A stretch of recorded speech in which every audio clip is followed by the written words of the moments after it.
So guys, আজকে আমি আমার একটা হাজর বলক লইয়া আইলাম। সকাল সকাল ফোন গেল, আইয়া দেখলাম নাম্বার প্লেট আমার ওমাজনের গাড়ি।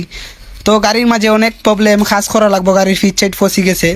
তো দরজা মরজা খুললাম, খুলিয়া দেখলাম মা অনেক জায়গায় ফসি গেছে। তো আমার রিপেয়ারিং করা লাগবো। তো আর কি তখন দোকানও গেলাম, গিয়া শার্টটা খুললাম, পরে জুতাটাও খুলমু।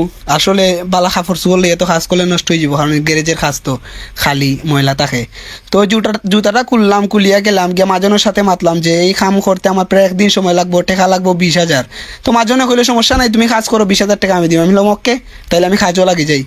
তো কাজও লাগার আগে আমি কিতা করলাম, র্যাঙ্কস আনলাম। তো আগে চাক্কাটা খোলা লাগবো।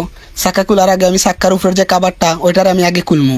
এর আগে আমি 2 সাইডটা বাড়ি দিমু, বাড়িতে দেখবো আসলে কোন কোন জায়গা গেছে। তো আসলে অনেক জায়গা ড্যামেজ, তো ড্যামেজ জায়গাগুলো আমি রিপেয়ারিং করমু। তো আর কি তখন চাক্কা যে কইছিলাম খুলমু, চাক্কা খুললাম। আর চাক্কার নাটগুলা খোলার লাগে র্যাঙ্কসের প্রয়োজন। আমি গেলাম, র্যাঙ্কস ফাইলিলাম।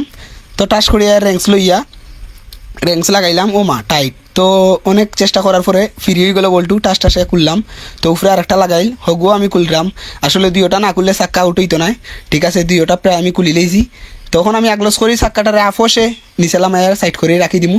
তারপরে গিয়ে আমি কেন ফিতে একটা লইমু, লইয়া অনুমাপ করিয়া মালিনের যতখান লাগে আমি সেমভাবে মানানি রাখবো, কারণ যেহেতু গাড়ি জিপ গাড়ি চাঁদের গাড়ি, সেমভাবে না হইলে আবার সমস্যা। তো আমি আমার মালের দোকানে গেলাম, গিয়ে একটুকরা মালটা